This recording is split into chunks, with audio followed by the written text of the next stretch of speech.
Hey everybody, welcome to Destiny Has No Secrets. I'm your host, Doug, and this is my co-host, Ginger Ginger Jesus. Jesus. Dramatic pause. And today we're going to be talking about the Crab Clan preview. It's been a couple weeks since we did our last recording, so we're kind of playing some little catch up. We had a Phoenix fiction also in between there we'll be discussing here in a couple minutes. And then if we have enough time, we'll try to move on to the Phoenix Clan cards. Just a quick podcast update. We still are working out some of the kinks. I apologize for the noise in the background if you're hearing that. We're working through technical issues with our audio currently. But pressing on, we will improve in future. I promise that we will fix it before next episode. Or I'll try to fix it at least. I can't promise things won't happen. But so we're winding down to Gen Con here in a couple weeks. And Ginger Jesus, as he stated before, will be attending Gen Con. And we have a couple more previews. But we're down to the last three clans now, aren't we? Right? We had Yeah. the Phoenix this last week. Next week is the Unicorn. From the recording of this podcast, so it's getting there. It's getting quite there. And have you been paying attention to any of the gameplay videos or any of that kind of stuff? I live in a house with 6 adults and 1 television. No. No. No, I have not. Yeah. An isolated bubble of information. I've been kind of. It's been hard for me to keep track of what's going on a lot of times. But that being said, let's move on to the first topic. So we did have a Phoenix Clan fiction, which we will discuss real quick. So it's pretty typical of your normal fictions. In this, we see Shiba Sukune basically attending a festival or a sort of a funeral procession for the previous clan champion. And the masters of the 5 elements get together and they perform some sort of ritual, right? And when the master of fire, apprentice, sorry, it's the apprentices that are doing the ritual, not the actual masters of fire, comes forward, he performs this fire thing, and it gets out of hand, burns some stuff down. Shiba Sukune saves somebody. We see a bunch of fan service to some old names. We have Asawa Suk, for instance, in there. And then the Masters of the 5 Elements decide, oh, well, we should probably pick a Phoenix Clan champion. And in a typical Phoenix tradition, as the way they do it, they pass around the blade that all the Phoenix Clan champions possess. And each one of them, each one of the initiates, the Yojimbo, the samurai that are collectively there, pass it on, waiting for the sword to choose them. It comes to Sukune, and it chooses her, right? And the biggest thing about it, I think, that we see here is that it's difference between, in the beginning of the storyline, I believe that there was a different clan champion, which was Shiba Yujimitsu, I want to say his name was. I right? forget. Are they still an unending line of genetic memory? Yeah, it's the soul of the sword passes on the memory and the legacy of the Phoenix Clan champions, and we learn that at the end of the fiction, which is really kind of touching because she's freaking out about, oh my god, I'm a clan champion, and I'm like 16, because she's super young in the fiction. Fair warning. Mm-hmm. I had a very crazy week. A lot of things happened. I had family members in the hospital. I did not read the fiction. Yeah. So yeah. I am asking questions because I have no idea what's going on. It's a good story, honestly, for anybody who didn't read it, anybody who's thinking about playing Phoenix. It really is a good story. It gives you kind of the aesthetic mind of the Shiba. We didn't have any too many big storyline spoilers or anything like that.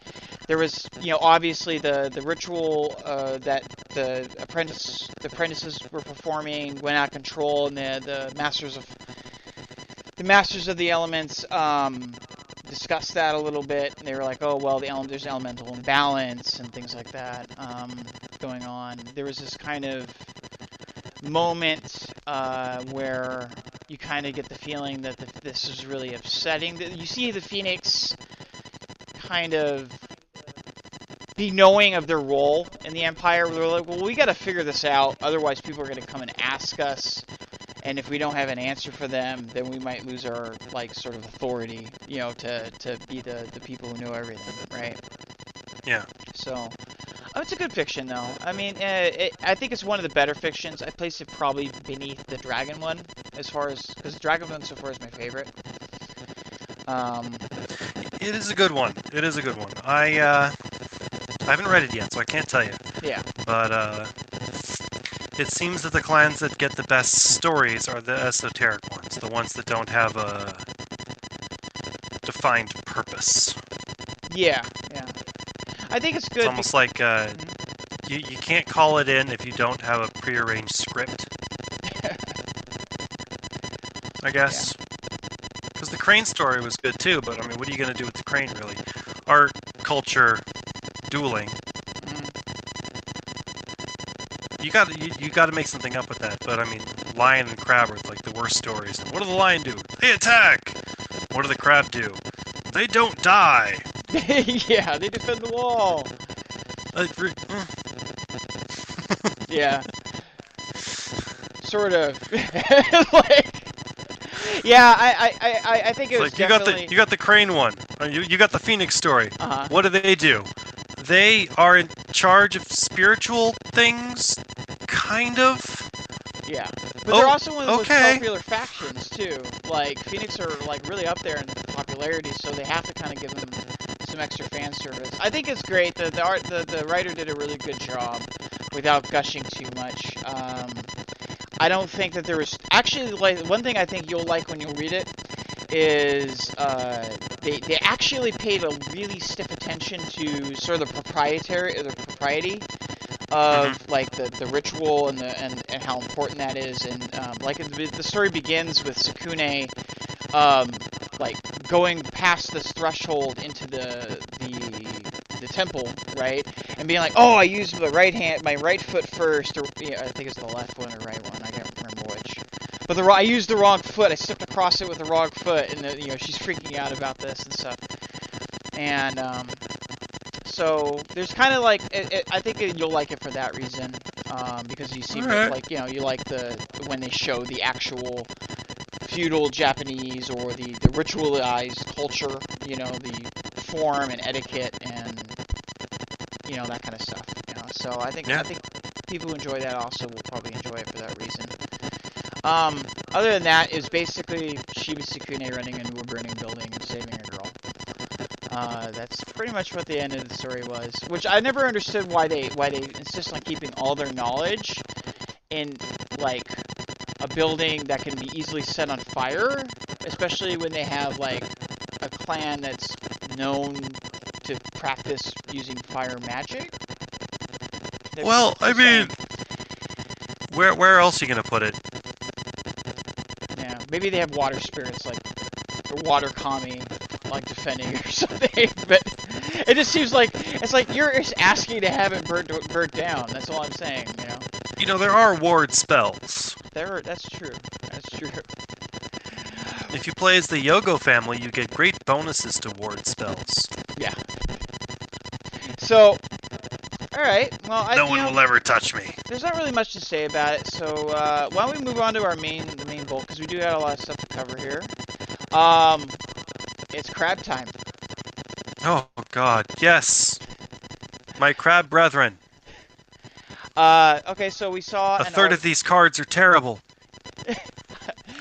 The third of them seem terrible in the beginning. I started thinking about them, but we'll cover it. So, okay, the article that we saw was Recruited Shield, and it's the crab. It gives us the crab clan card set, at least what they're going to reveal to us. Starting off, we see. Let's start with the stronghold. So the stronghold is Shiro Nishiyama. It's of course, unique stronghold. Gives a +3 province strength. Has castle trait, and it says action. During a conflict, bow the stronghold. Each defending character you control gets +1 military and +1 political till the end of conflict. And it has a 10 honor, starting honor, and a 10 influence, and 7 fate every turn. So, and the province card they give us is Defend the Wall, which is a 4 province strength. And it says reaction, after you win a conflict at this province, resolve the ring effect of the conflict as if you were the attacking player. And also, it's worth noting that it's an Earth-traded province.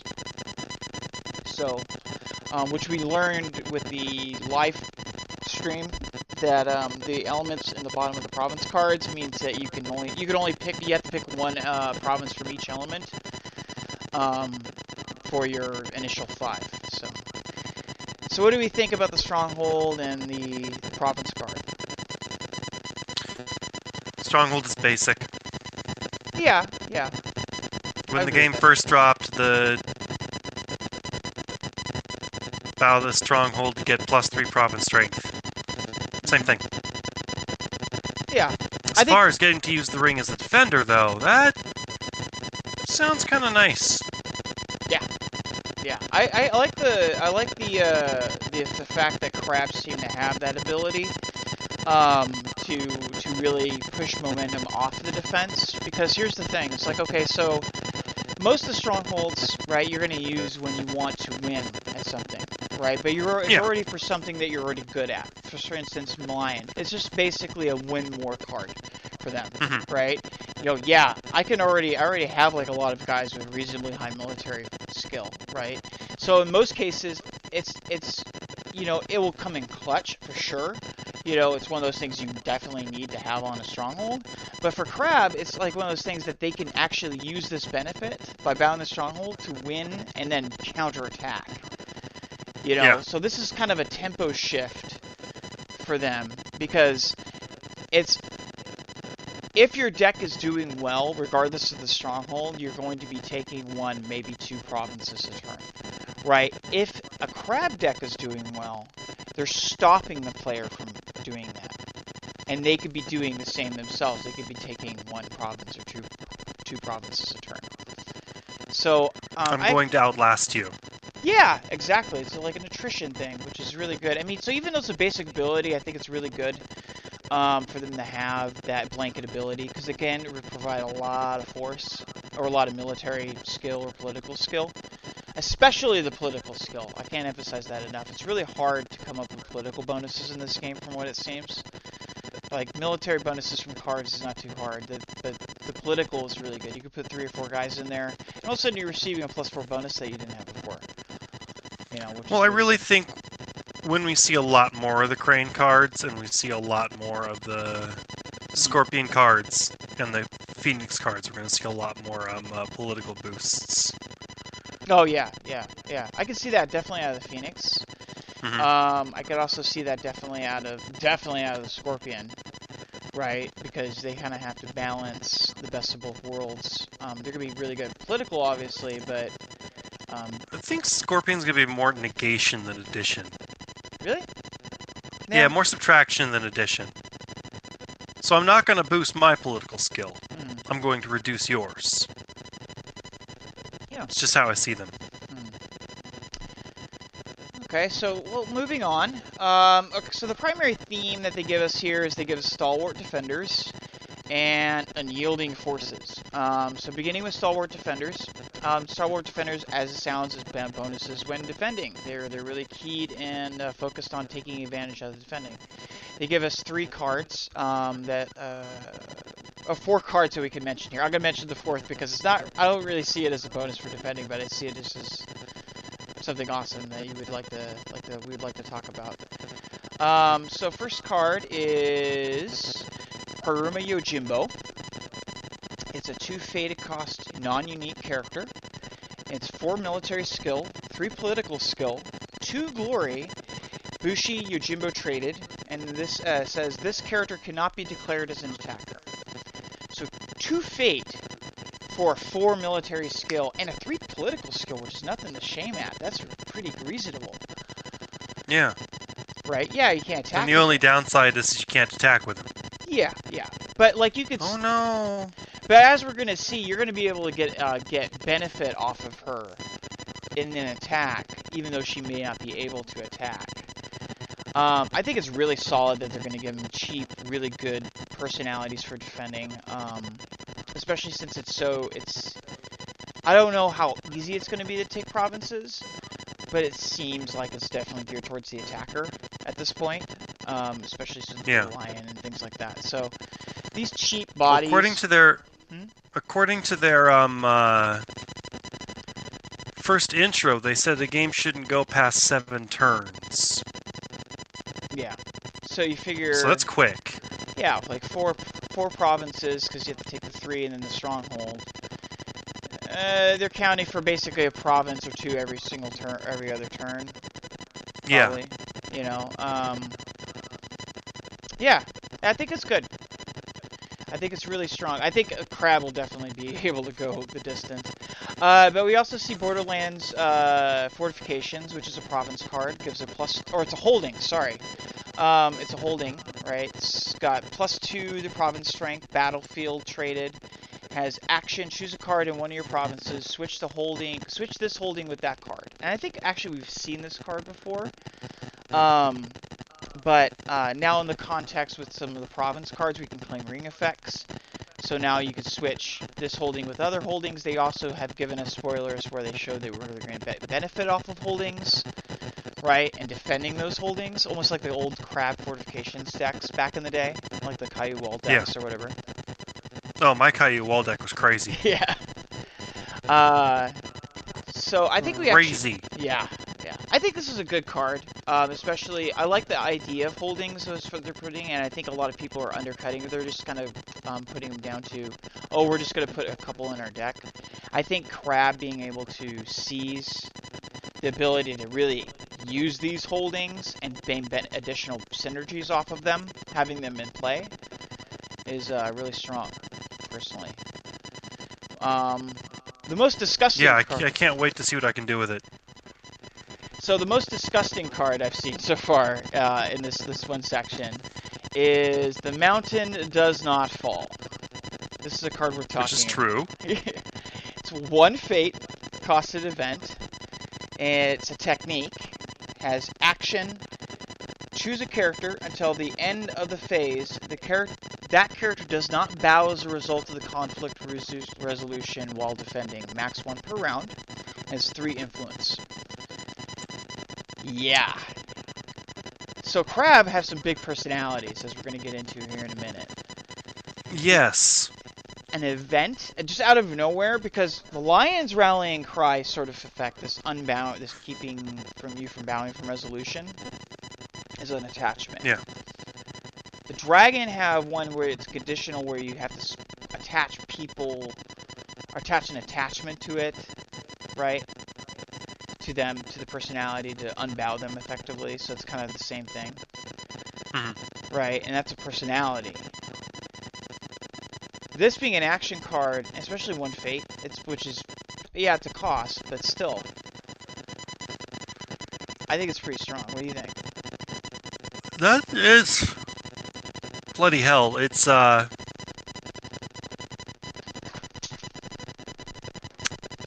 it'll keep Casada in the game for an extra turn.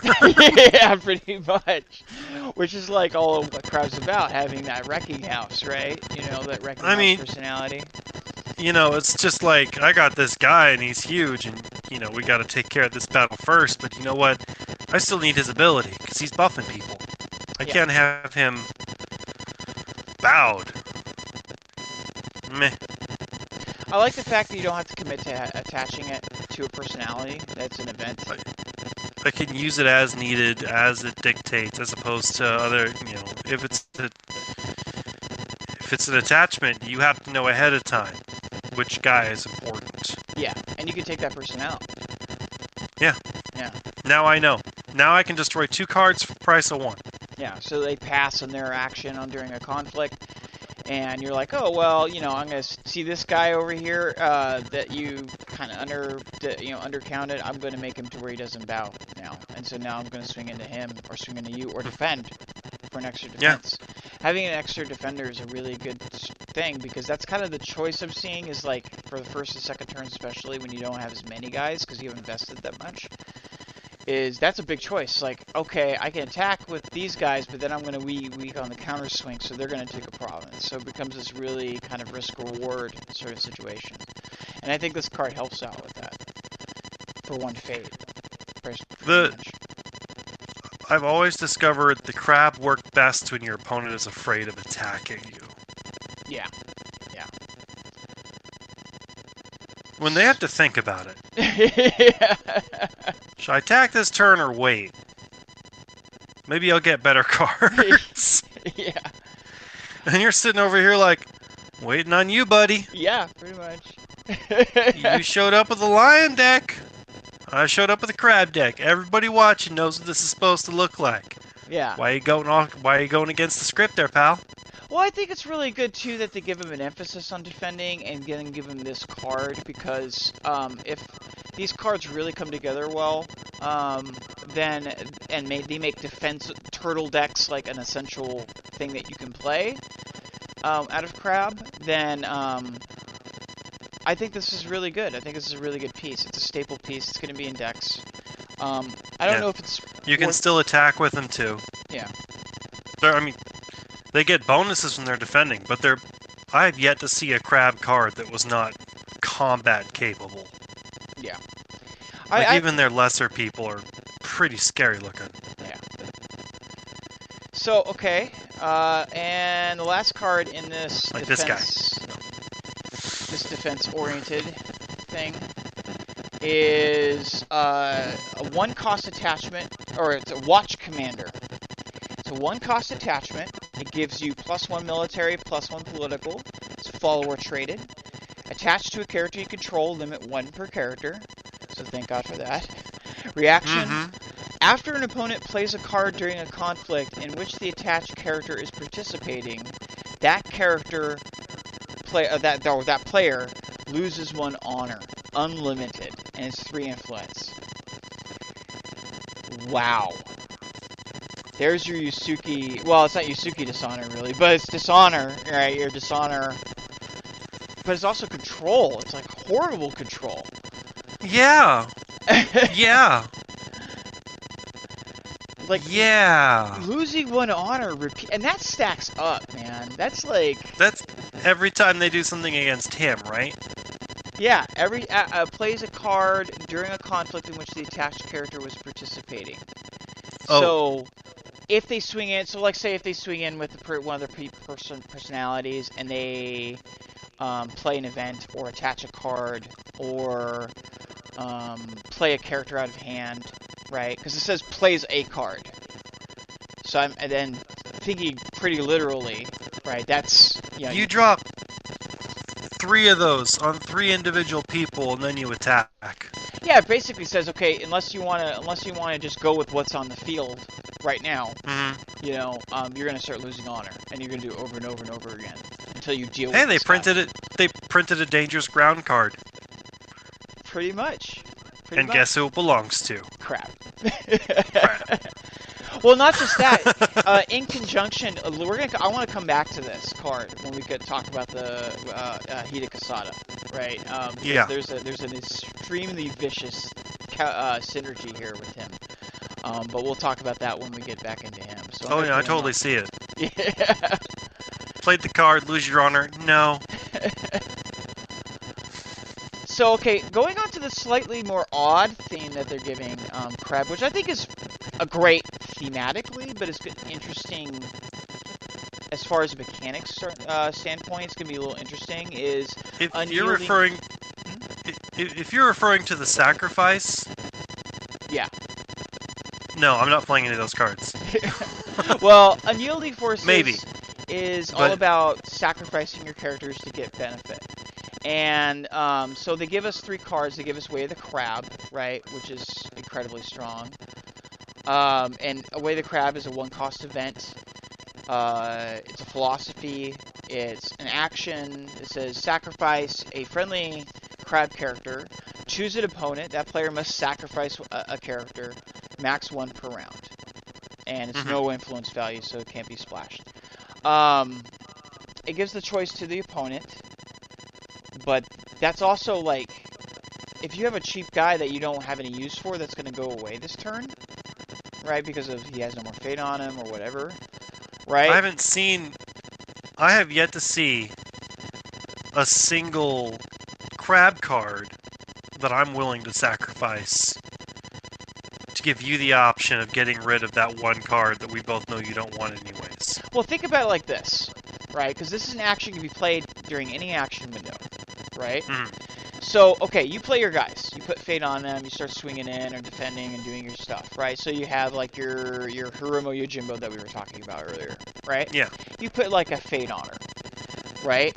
Or not, probably not Hirumo Yojimbo. Let's take up the crab, XYZ crab berserker guy, right? So you put a fate on him, right? And you swing in, and, you know, he does his job. He has no more fate on him because it's been a turn, you know, since he's been out in play. And you've already won the conflict that you have. Now he's bowed. Now he's going to leave. He's not honored necessarily. He's not dishonored. Now that guy, you can get extra value out of that guy because he's going to die anyway, right? And take out one of their personalities in between a conflict. Yeah, right? I can see that. Right. So I think that's what they're going with here. Is you're getting extra value out of these people, especially people who are cheap, you know, and disposable. I just think a better way to do that thematically is not to sacrifice, but when this character leaves play. Oh, so basically say choose a character when that character leaves play, then XYZ Or instead of having a card that says sacrifice a character, it says when this card leaves play, give a military bonus to, or get this effect. This card is in play, it's done its thing, it's now leaving play, or if this character was killed during a battle or the resolution or something like that. Like, this character died in a battle with a card effect, so now you get to do this over here. Yeah. So now your opponent's thinking, should I really be doing this? You know, that's what I think is better thematically for the Crab Clan, because I don't see them going out and sacrificing each other. I see them sacrificing themselves for each other. Well, I think it's the kind of idea is that like that person sacrifice. I mean, thematically speaking, not, you know, thematically that person is sacrificing them. Like much like in the story, how the random Haruma Pud walked up to the Yoni and said, you know, looked over Kasada and go do your thing, dude. I got this. You know what I mean? And he knew he was gonna die. You know, that's exactly my point. Yeah. That character made that choice. So, in that situation, the card effect would have been if this character dies in a battle resolution, then another character may move from this battle to another. Yeah. Because that's basically what happened. He gave him free pass to go where he was needed the most. Yeah. Instead of another card saying sacrifice a character to move another character. Yeah, I can see where you're coming from. It would be when this character dies, because it's just... It's like the clunky theme kind of gets in the way of how your understanding of how the card should play, or how to play the card, right? That's what I'm hearing. The word sacrifice a character for an effect, it goes against the entire ideal I have of this clan. Gotcha. That's interesting. I didn't think about. I should not sacrifice somebody. As a crab, I should never think about sacrificing somebody else for the good of clan. I should be thinking, how can I sacrifice myself for the good of the clan? Yeah. That's crab. That's how they think. That's, you know, I'm going to die here in this spot. Today, tomorrow, next week, next month, next year, 10 years from now, this is the place of my death. How can I make that death as meaningful as possible? As opposed to, how can I make his death as meaningful as possible? Oh, that's an interesting perspective. Like, to think about, like, how the mechanics of sacrifice affect the theme, and that by turn affects the sort of way in which you play a card. Yeah. Right? Or even the way you think about the clan, honestly. Huh, that's interesting. Like, I think that's really, really a really interesting insight, and I think that it's a little odd. I'll agree. Like to get used to the idea of how to use these cards. I mean, once I like start thinking about it, I wasn't as disturbed. Of course, I'm not a crab loyalist or anything like that. You know what I mean? I don't have as much investment, but I think it's if interesting. the sacrifice had come from the Scorpion clan, I'd be all for it, because they sacrifice themselves all the time. They're constantly sacrificing other people. Yeah. I think as far as the idea, the mechanics from a power standpoint, I think it will be incredibly potent, though. Because you're going to be able to play these cards. You're going to, at some point, they're going to go out of way. You know, these people are going to be no longer usable because they're bowed or whatever. Right?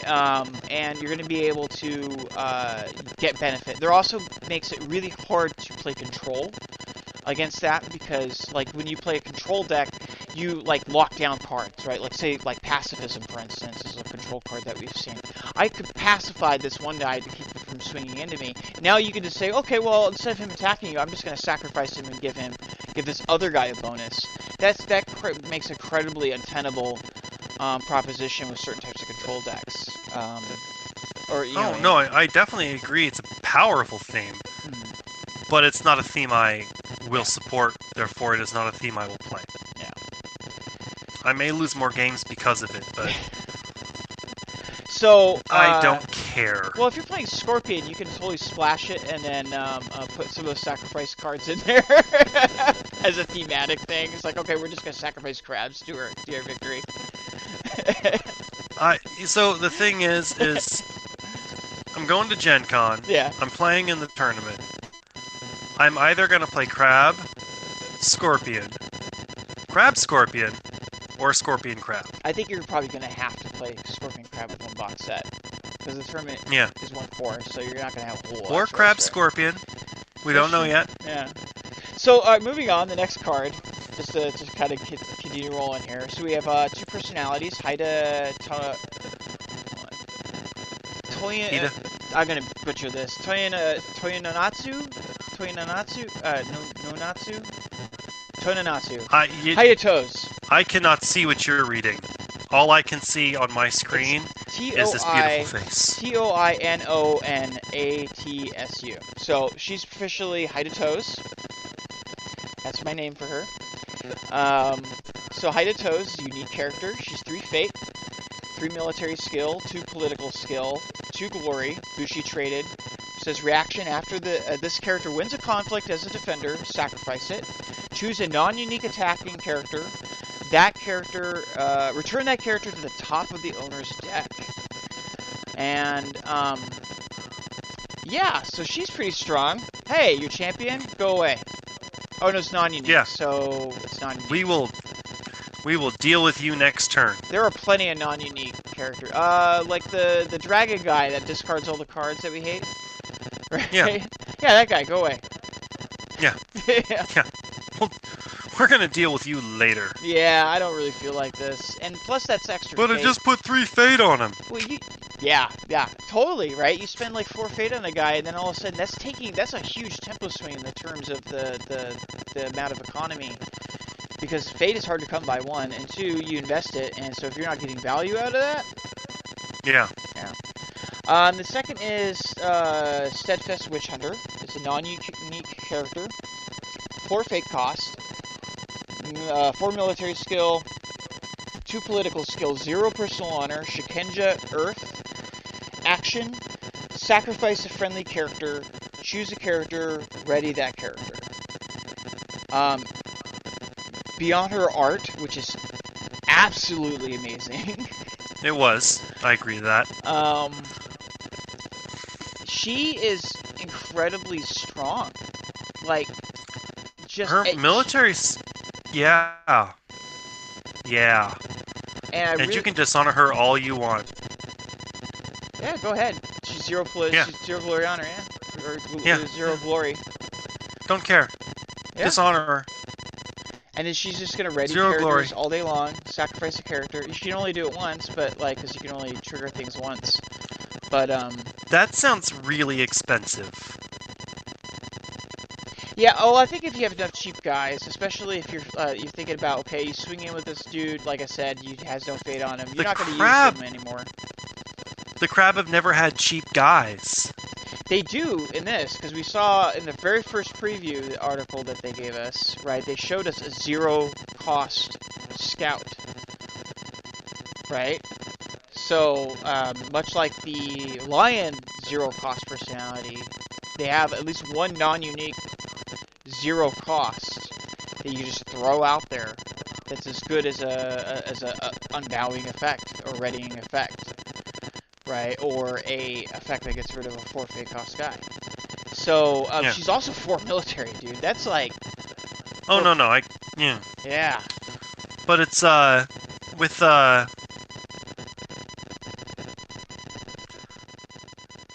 if I'm remembering the rules right, you still get to add the military force of bowed people at resolution.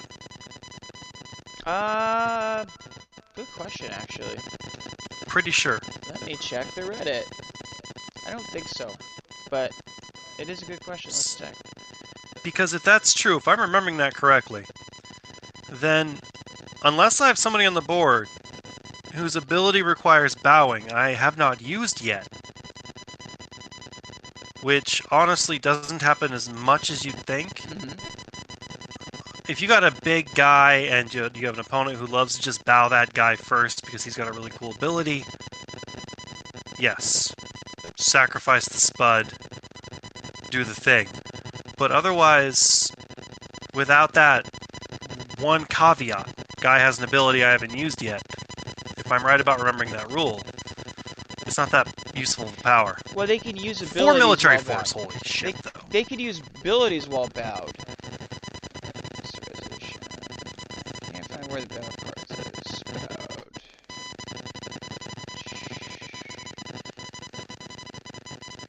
Attacker. Oh, by the way, the guys who are, I'm going to shoot a shout out real quick at the guys who read it. And if anybody who's also want to look up rules, go to the L5R Reddit.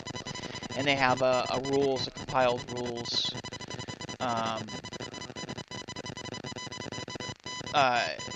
Bowed or zero skill cost characters are considered participating in the conflict. Mm-hmm. Right, but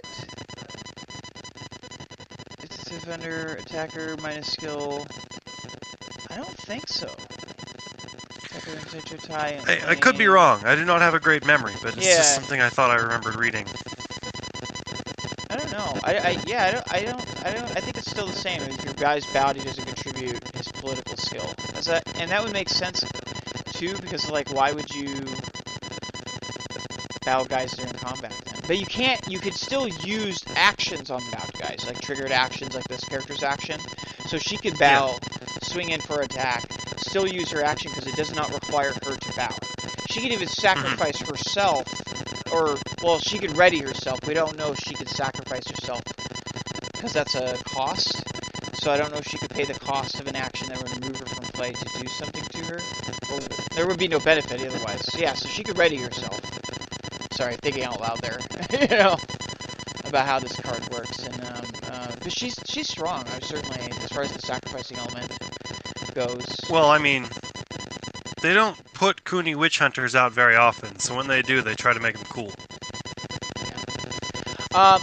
So for your leaving play sort of effect, they have a non-unique character. It's called Vengeful Berserker.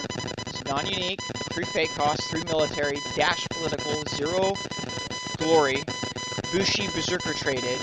Has reaction after another character you control leaves play during a conflict. Double this character's military skill until the end of conflict. Right? So... See, that one I like. Because it says when another character leaves play, nobody sacrificed that character. He was killed. Yeah, I like that. That's cool.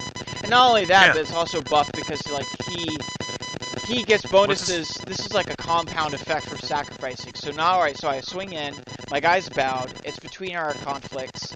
I go, okay, or it's an action actually during conflict, right? I say, okay, I'm going to sacrifice this character who's already bowed in another conflict, who's already been bowed from another conflict, right? I'm going to sacrifice him.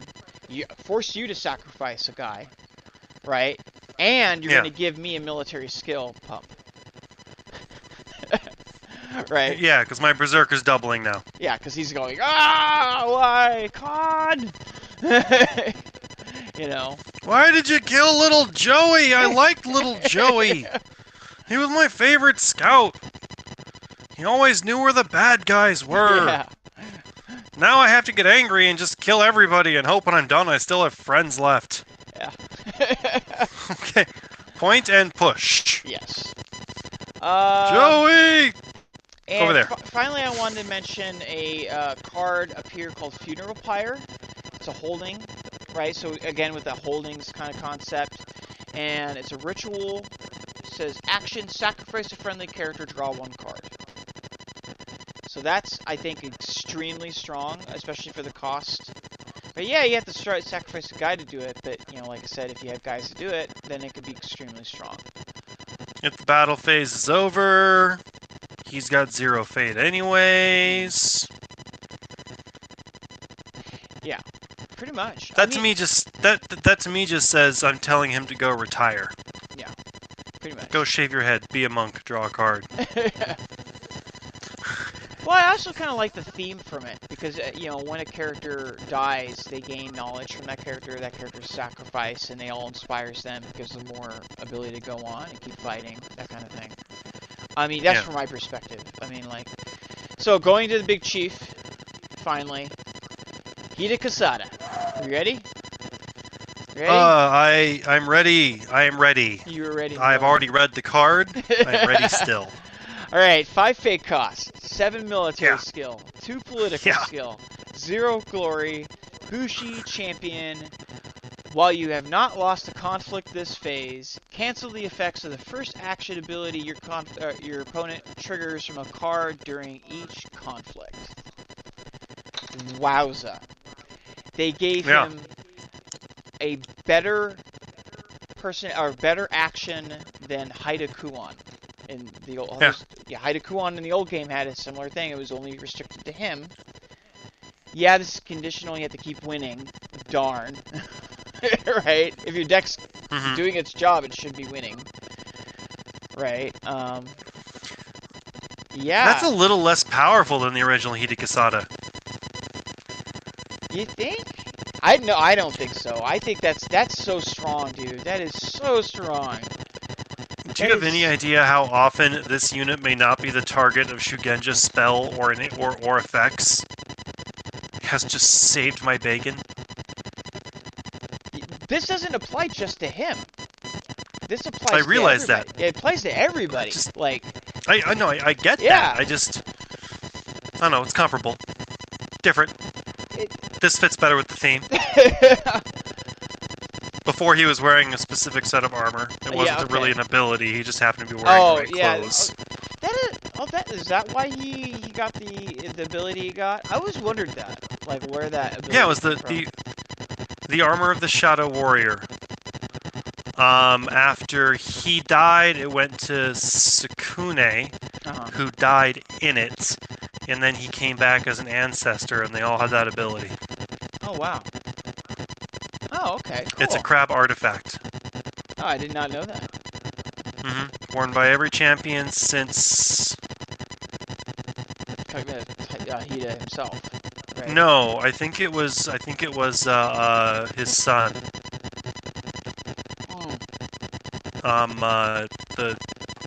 The guy who went and served the Manus or something, or no. That Osano Wo. Oh, gotcha. Okay.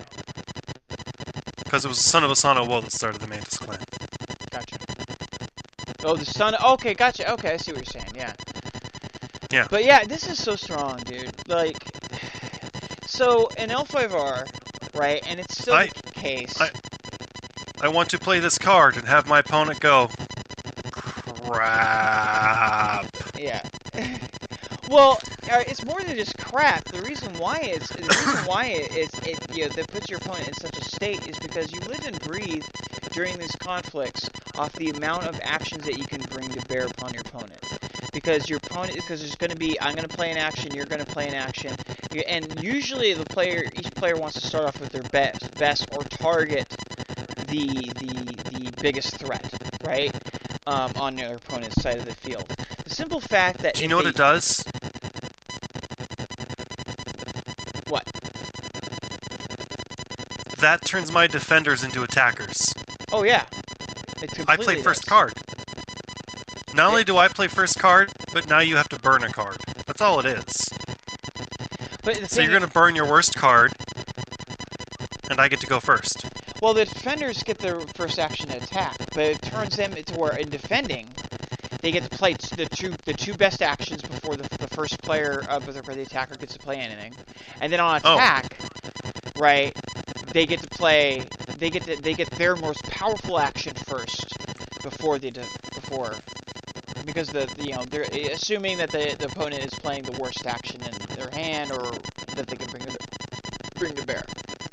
That's just gonna steamroll. It is. It's horrible.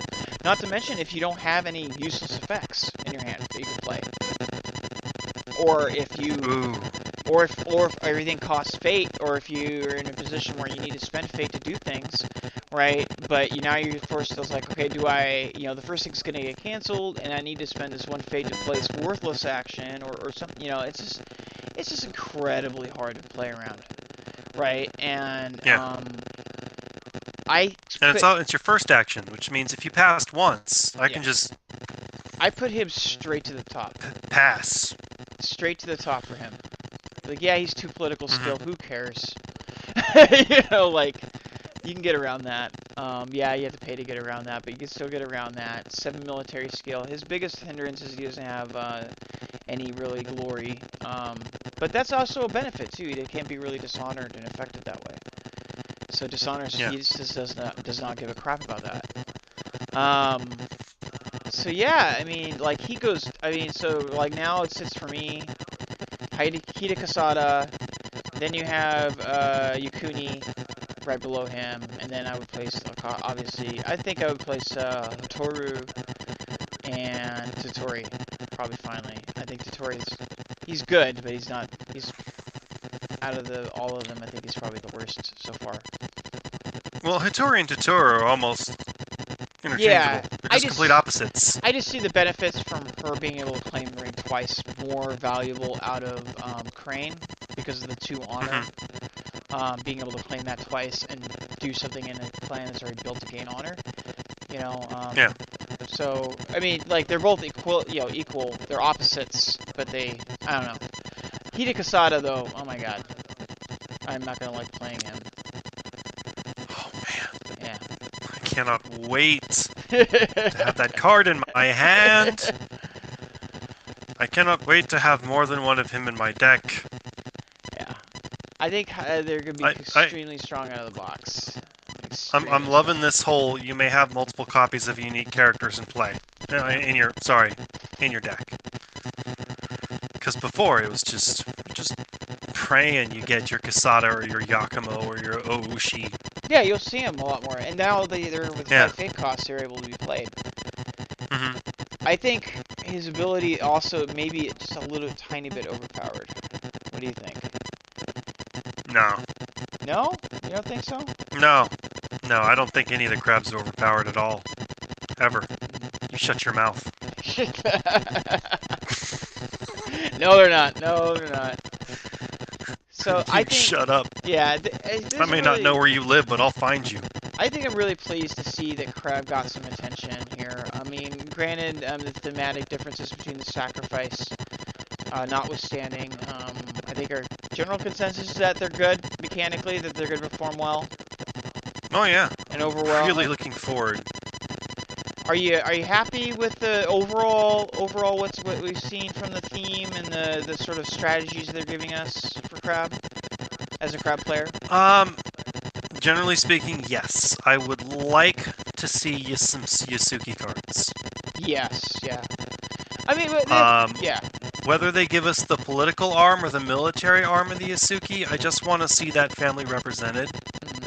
They have one card with the Yasuki merchant that we talked about in a previous episode. Oh, yeah. But he was pretty nasty, too. He drew a card. Target a holding, draw a card. Okay. Or something like that, and defending or something. So he's card draw. my My original deck had a Yasuki Taskmaster in it. And he became the linchpin of my deck. Yeah. And he was I forget how much gold he was. I think it was like 4 or 5 gold. He was really cheap. He was 0 force, 1 chi. Yeah. And he became the center of my deck. I remember the Taskmaster follower decks. Yeah, because sacrifice a follower, all other followers get +1 force. And when you got farmlands, 3 farmlands out, you just token, attack, kill 1, the rest of them, like the 5 left, get a +1 boost. You got 10 force coming down the pipe instead of 6. Next turn, you put 3 more down on them, sacrifice 1, assuming they were all still alive and they weren't ranged to death. Because, you know, you're smart and you played a dangerous ground. Next thing you know, you got 8 on there, sacrifice 1. Now instead of 8 force, you got 14 force. He was crazy. And then his experience versions came out, and then you're like sacrificing 1 for +2, and then you're just, oh man. Yeah, I think what you're going to see out of Crab is you're going to see them splashing out like a mix of really low to mid cost guys. Even in this article, we have like a Heated Guardian character, which is a 1 fake cost. I remember I think she was spoiled on the Facebook or something like that. She's probably, I know her spoilers floating around out there somewhere. She was in the first time they showed us cards. They showed us like a spread of 7 cards, and she was one of the first cards we saw. Yeah. And they have her again here. She's 1 fake cost, so they do have cheap personalities that are going to be used for the sacrificing effect, so I think that's going to be pretty potent. The defense, I mean, obviously, we've already seen cards that... I wouldn't sacrifice her. Her ability's too nice. It is really nice. I remember it being really good. Hi! She's... Remember how we were talking about every clan gets some kind of negation back when we were looking at the Crane Clan cards? Yeah. If we're honorable, I just negate something. You remember how I said the Crab are going to get a card to do that? Yeah. They don't have a card. Like half their bloody deck. Just nope. Oh, you bowed my guy. Oh, look at that. Oh, now that guy the crabs unbowed is going to be unbowed, or I'm just going to use him to kill your guy. Hey, there you go. The crabs are the Mother May I Blue of L5R.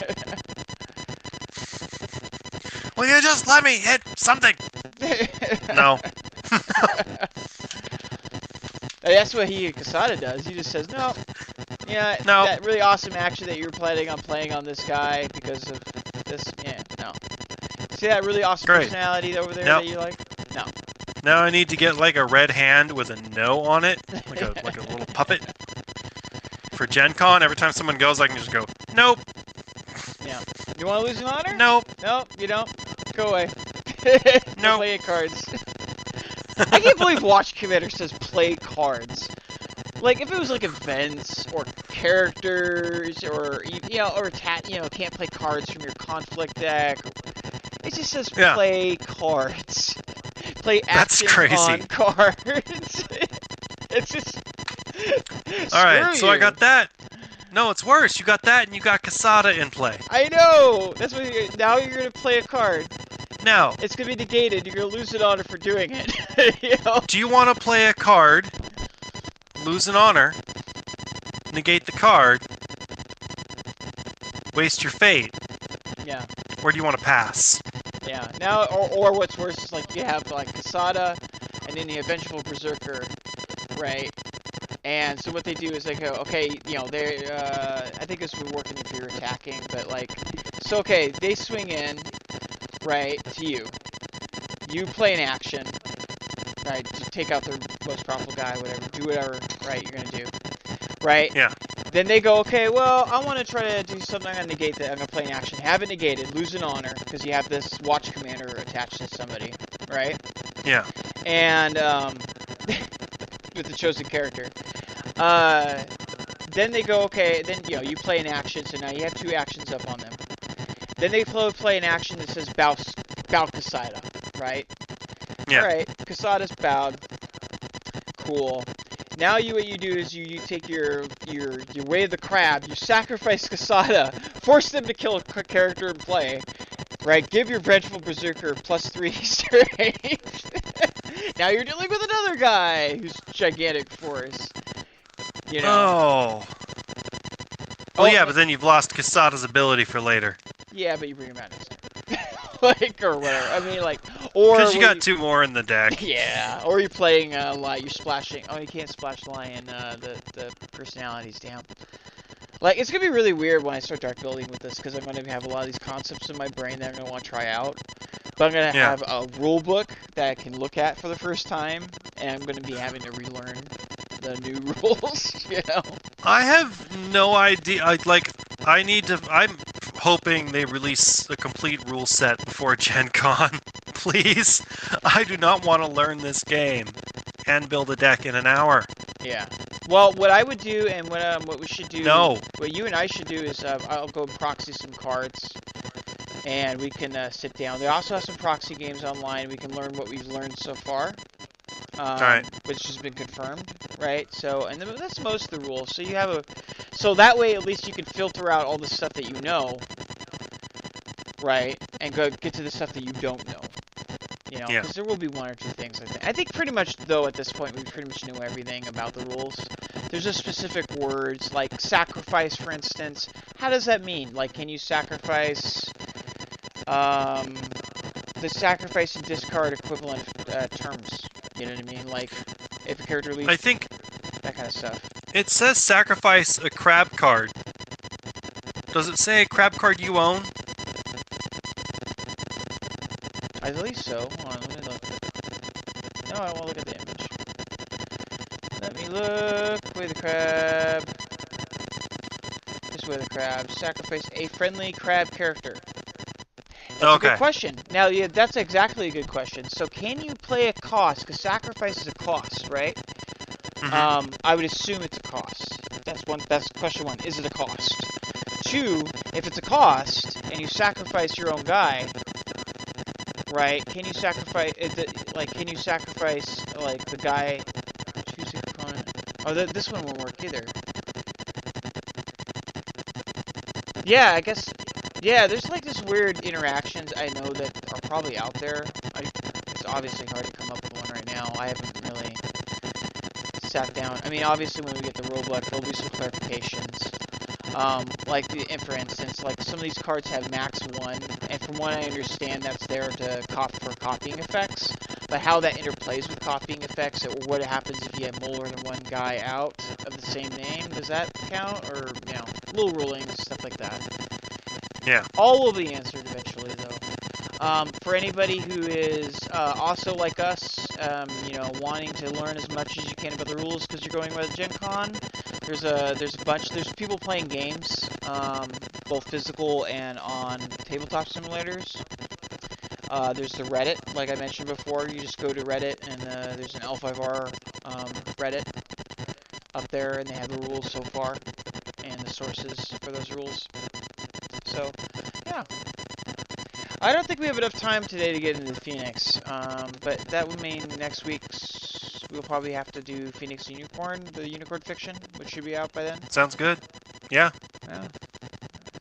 So hopefully it's not about people riding horses through the open fields. Yeah. I'm really excited to see what Unicorn is the clan I despise. I hate Unicorn. Really? I despise Unicorn, but I'm actually really excited to see Unicorn because I want to see... I put them in 3rd place. No, I hate them. I fucking hate Definitely them. 3rd place. I know. They're horrible. But, like, I want to see what they do with the Unicorn because I really know the Unicorn's a popular faction. And they're always the last people to be really addressed in the storyline. I would really like to see them take a higher stance or a better storyline. They were the first clan book to come out in the roleplay game, 1st edition. Oh yeah? Unicorn was the first book. The fiction, the fiction novels, like the. No, the roleplay game. Oh really? Yeah, when the clan books came out. I did not know that. Yeah, Unicorn was first, followed by. I thought it was Crab. Scorpion, I think. Yeah, I don't know. I don't remember.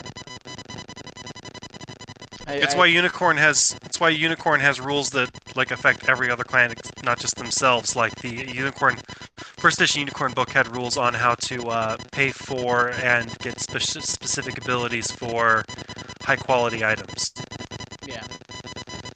Little rules that weren't in the main book that should have been are in the Unicorn book. Yeah. So one thing I think I'm looking forward to with the Unicorn is I really want them to fix. I mean, I think they kind of largely fixed Cavalry for the most part at the end of L5R, but I would like to see what they do with Cavalry, the Cavalry trait as far as actions and things. I want them to have a better story. They really got pigeonholed. Their story was kind of unappealing to me. It was just like, hi, Shiju Yokatsu is a Kolat, pretty much, and that was Komoko. You know, I don't know. Like, I really want them to have an awesome storyline, and for me to actually like see something that I like out of the clan. Because I think they're worthy of it.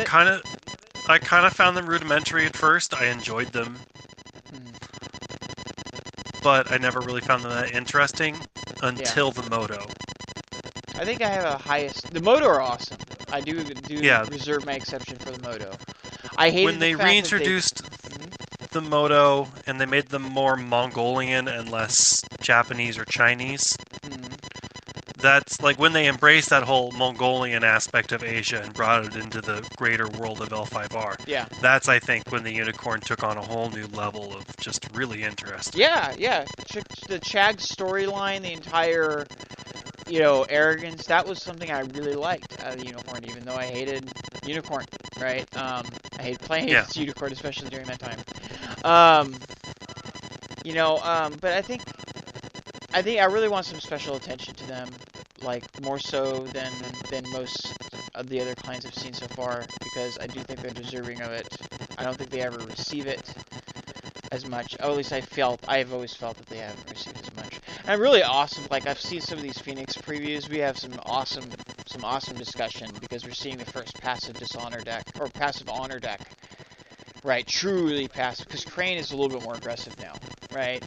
But we're going to see some really interesting effects with rings and things like that in the Phoenix to look forward to, So you're thinking they're taking the Solitaire concept and passing it over to the Phoenix? I think so. It looks like that. Right. But, yeah. So, if there's anything else to discuss? I'm going to lose against whoever I play, so it doesn't really matter. So I've actually come up with a strategy for Gen Con. I'm going to share it here. Okay. Because I don't think it really matters, because I think everybody else is doing the same thing. Okay. I already know I'm not that great of a card player. I'm good. I'm good with my friends. I'm good at the local gaming store. I'm not great. Yeah. I'm not even great at my local gaming store, but I'm good. Okay. So at Gen Con, I expect to be outclassed pretty hard. Okay. And I honestly don't care. So I'm thinking just getting lots of rest, eating well, and hoping I can capitalize on all y'all's mistakes as you start to get tired because you think you're too tough to nap. That's my strategy when I go to card games or card tournaments. I'm a mediocre player. I'm like upper mediocre, I think. I'm okay. At least in Netrunner, right? I do pretty okay. I'm always that guy who misses what they call the bubble, which is outside the cut. Right, so I always come in like 9th place or 10th place whenever I go to a big tournament, right? Or I come in last, right? So, like, when I've done well in tournaments, it's always been because of my ability, because I have, like, a massive amount of horde of children. So, I have the ability to just thrive off of no sleep, like, better than most people. I can go longer than anybody else. I have no idea what you mean. I could function off of no rest, right, for long periods of time. And so when I go to tournament, that's my advantage. Is like, if I ever make it into the cut, I will win. Not because of my card skill or my deck, just because I will be able to function and you won't, because the card tournaments last a long time. And you know what I mean? That's my advantage, is endurance. I'm gonna beat you because you're gonna fall asleep. Yeah, pretty much. You're gonna make mistakes. You could totally be a crab. Yeah, pretty much. I'm just gonna outlast you. I think Crab's gonna be really strong in the out of the box for Gen Con. By the way, a strong choice to play. Even if you have to buckle down and use those sacrifice cards, That's really strong, right? Because you're going to be able to get value at them.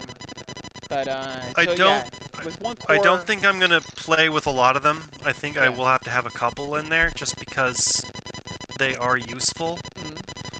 But I don't think it's a theme I'm gonna support much longer than I need to. Yeah, I mean, we're gonna see other themes too come out as the game develops, because the way FFG does, for people who haven't been involved in LCGs, right, or coming from old L5R only, they tend to try to design laterally, basically long-wise, so they basically broaden, like, by giving out these different themes. Some of them don't work, let's be honest here. Some of them are, you'll see a theme, it's like, is this one of them? Maybe, I don't know. But they don't tend to, like in most card games where they just build them taller. It's like, okay, we're just going to make stronger cards for this clan to make them better. Right, or to make this better, to make their honor aspect. They kind of tend to give them different themes and different ways of dealing with something. So, like, say, for instance, Watch Commander is a perfect example of that. That's a dishonor card, right? But it's a different way of approaching dishonor than probably what we're going to see out of the Scorpion when it comes down the road, right? Scorpion's going to have a much different way of doing dishonor. Scorpion is going to be much more offensive dishonor, while the Crab looks to be a very defensive dishonor. Yeah, and even within the defensive spectrum, like if you have another defensive dishonor deck ever come around from another clan, then they'll do those things differently. When you receive the box sets, you'll receive different themes that go along with that too. So we see Suzuki and the other Haruma Scouts, that could be a thing down the road. I think if I was ever to design my own Crab Dishonor theme, the Crab Dishonor theme would rely upon the idea that you are attacking the clan, guarding you while you sleep. What is wrong with you, you stupid motherfuckers? Yeah. You see that giant wall? Why are you attacking my rice fields? Yeah. I need to eat that so I can stop that thing up there from eating your face. Idiot. So that like Watch Commander. If you attack me, every time you play a card, you lose an honor. Every time you do something against Well, it's your own dumbass fault for attacking me now, isn't it? Yeah. You're the one who attacked the people who defended you. That's how I see the Crab Dishonor theme working. You got one guy showing up in the Emperor's Court going, so we got a whole new batch of Oni. They're organized. They seem to have some kind of a general, and they're attacking with a pretty determined purpose. And before we were asking you to send supplies. Now if you could just tell the other people to stop trying to kill us. Yeah, so we can defend you against this oncoming threat that's going to destroy the entire empire. Because right now we're fighting a war on 4 fronts, and I think you all are only interested in one of those, so if you could stop the other 3, that'd be awesome. I can imagine courtiers, crab courtiers, since we're going around here. So crab courtiers, basically, they go into court, and their entire line, their kind of political logic is, do you want my job? Do you want to do it? Huh? You want it? Yeah. The wall's open. You can just go down there. Come on. Anytime. Come on down. So, I mean, we built it, but we take no ownership of that wall. So, send us food, or send us soldiers. Yeah. Pick one. Yeah. I'm sending you neither. Well, then, we're all going to be dead in a year and a half. Yeah, so, good luck with the rest of your life. God forbid there was a strike. I just imagine the crab courtier's ending line for any argument is, well, I mean, if you don't do this, we're all going to be dead in a couple of years, so good luck with the rest of your life after that. Yeah. Oh. We could probably send something. All right. Just the passive-aggressive crab courtier going, well, I mean, if you don't want us to survive defending your life, I guess I can go home with nothing. Alright, so